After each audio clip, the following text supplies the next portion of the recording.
It was just another Tuesday in the city. The sun glinted off glass towers, people hurried by, and the city's familiar hum filled the air. No one suspected their routine day was about to become unforgettable. Down on Main Street, a coffee shop buzzed, baristas called out orders, and a street musician played for spare change. Everything was as it should be, until it wasn't. A young woman at a bus stop blinked, unsure if she was seeing things. At the edge of the park stood a figure that didn't belong, a lion.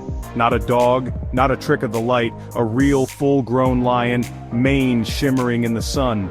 It stepped onto the street, silent and powerful. The city froze. The music, the chatter, the traffic, all stopped. All eyes locked on the impossible sight, a lion in the heart of downtown. The animal looked around, confused by the towering buildings and flashing lights. This was not its home. For a few breathless seconds, city and lion stared at each other, two worlds colliding on a quiet Tuesday.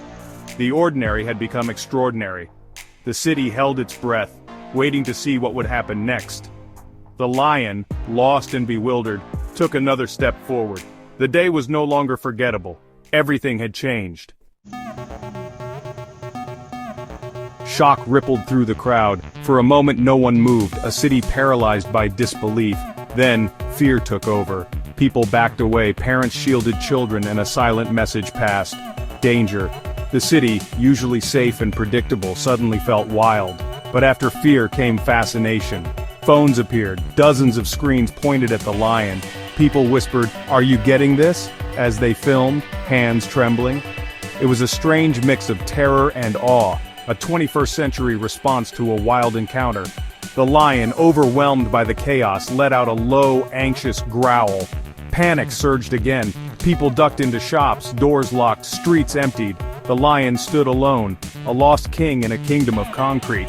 What would you do? Run or reach for your phone? The city watched, holding its breath. The line between wild and urban had vanished. The lion's presence was both terrifying and mesmerizing. The city was no longer in control. The king of the jungle had claimed the streets. The city ground to a halt.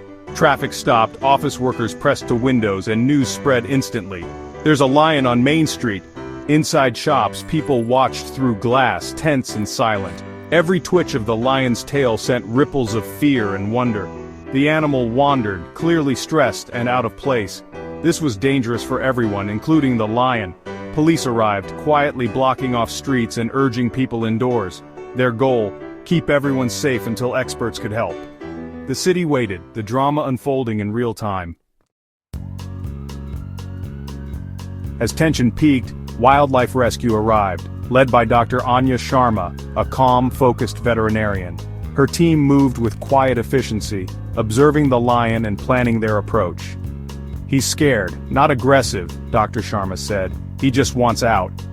The plan used jeeps to gently guide the lion toward an open area, away from crowds. A marksman prepared a tranquilizer rifle, waiting for the perfect moment. Every move was coordinated, every roll clear. The team's goal: protect the public and the lion. Their calm brought hope to a chaotic day. This was a rescue, not a hunt. The city watched, hoping for a peaceful ending. The experts were the lion's best chance. The rescue was about to begin. The operation began. Slow, silent, precise. Two jeeps crept forward, gently herding the lion toward a fenced parking lot. The lion, sensing no threat, moved as guided. In the empty lot, the marksman waited for Dr. Sharma's signal. She watched, patient, binoculars in hand. At her word, a tranquilizer dart flew, soft, swift, and true. The lion roared, startled, then staggered and lay down. Within minutes, it was asleep.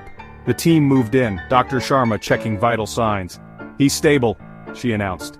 They blindfolded the lion, muffled its ears, and carefully lifted it onto a stretcher. The animal was placed in a secure, climate-controlled crate. The capture was a success, done with respect and care. Relief swept through the team. The city exhaled. The wild visitor was safe. The hardest part was over. The king would soon return home. The city's extraordinary day was nearly done. With the lion secure, relief spread through the city. Streets reopened, people emerged, and cheers rose for the rescue team. The journey home began, hours on highways, then dirt roads toward a vast national park. Dr. Sharma and her team watched over the lion, guardians to the end. At sunset, they reached open savanna. The crate opened. The lion, groggy but safe, stepped onto wild earth. It paused, breathing in freedom, then looked back at its rescuers. With a flick of its tail, it vanished into tall grass. The team watched, satisfied, their mission complete. The king was home. The city's wildest story had a happy ending. The lion's visit became legend, shared, retold, unforgettable. But beyond the excitement, it left a lesson. Our world of concrete borders a much older, wilder one. The lion wasn't a monster, just lost, deserving compassion. The city's response showed a better way: patience, intelligence, respect. As cities grow, such encounters may become more common. The story asks, how can we build with nature in mind? It's a reminder of our responsibility as stewards of the planet. This was more than a story about a lion. It was about us, and the choices we make. The king returned to the wild, but his memory lingers. A call to remember the world beyond our busy lives. What would you do if the wild came to your street?